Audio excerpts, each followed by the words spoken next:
CT. Rajakantham தமிழ்நாட்டின் ஒரு பிரபலமான நகைச்சுவை நடிகை. 1940கள் 1950களில் பல திரைப்படங்களில் நடித்தவர். இவர் இயற்பெயர் ராஜகாந்தம். இவர் பிறப்பு 26 ஜனவரி 1917. இவர் இறப்பு 1999 சென்னையில் காலமானார். இவர் செய்யும் தொழில் நாடக, திரைப்பட நடிகை, பாடகி. இவரது கணவர் பெயர் அப்புக்குட்டி ஆசாரி. ராஜகாந்தம் 1917ஆம் ஆண்டு தமிழ் நாட்காட்டியில் நல ஆண்டு தை 15 கோயம்புத்தூரில் திரவியம் ஆசாரியார் மருதாயி அம்மாள் ஆகியோருக்கு பிறந்தவர்.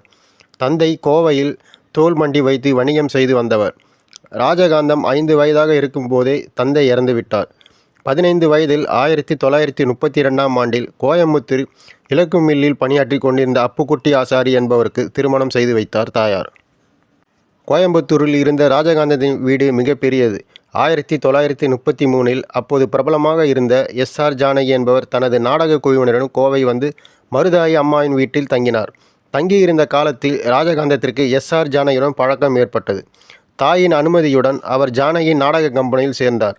ஜானகியின் தூக்கி நாடகத்தில் தோழியின் பாத்திரம் ஒன்று ராஜகாந்தருக்கு கொடுக்கப்பட்டது. இப்படியாக சில துணை பாத்திரங்களில் நடித்து கொண்டிருந்த போது 1933இல் ராஜலட்சுமி என்ற குழந்தைக்கு தாயானார். அதன் பின்னர் அழைப்பின் பேரில் மட்டும் சில நாடகங்களில் நகைச்சுவை பாத்திரத்தில் நடித்து வந்தார். 1939ஆம் ஆண்டில் வெளியான மாடர்ன் தியேட்டர்ஸ் மாணிக்கவாசகர் திரைப்படத்தின் சிறு பாத்திரம் ஒன்றில் 20 ரூபாய் சம்பளத்தில் நடிக்கும் வாய்ப்பு ராஜகாந்தத்திற்கு கிடைத்தது. மாணிக்கவாசகர் ராஜகாந்தத்தின் நடிப்பு திறமையை கண்ட அன்றைய நகைச்சுவை நடிகர் காளி என்ற தினம் அவரை தனது படங்களில் நகைச்சுவை தோழியாக நடிப்பதற்கு தேர்ந்தெடுத்து கொண்டார். இருவரும் இணைந்து உத்தமபுத்திரன் 1940 திரைப்படத்தில் நடித்தனர். இது மிகப்பெரிய வெற்றி படமாக அமைந்தது. தொடர்ந்து ஊர்வசி, சூரியபுத்திரி, பக்த கௌரி என பல படங்கள், பகதூர் மற்றும் பல திரைப்படங்களில் நடித்தார். சில படங்கள் பாடியும் நடித்தார். ராஜகாந்தத்திற்கு குணச்சித்திர பாகத்தை கொடுத்த படம் பர்மா ராணி. இதில் பிரித்தானிய புலவனியாக இருந்த வாத்தியாரம்மா வேடம் ராஜகாந்தத்திற்கு கிடைத்தது. நியூட்டோன் ஸ்டுடியோவில் தயாரிக்கப்பட்ட ஏகம் பாவனன் திரைப்படத்தில் முதற் தடவையாக கே. சாரங்கபாணியுடன் இணைந்து நகைச்சுவை பாத்திரத்தில் நடித்துள்ளார். ராஜகாந்தத்தின் அவருடைய தனிப்பட்ட வாழ்க்கை. ராஜகாந்தம் தானே ஒரு நகைச்சுவை நாடகக் குழுவை ஆரம்பித்து சில நாடகங்களில் நடித்து வந்தார். ராஜகாந்தத்தின் ஒரே ஒரு மகளான ராஜலட்சுமி பின்னணி பாடகரும் வானொலி பாடகருமான திருச்சி லோகநாதனை மணந்தார்.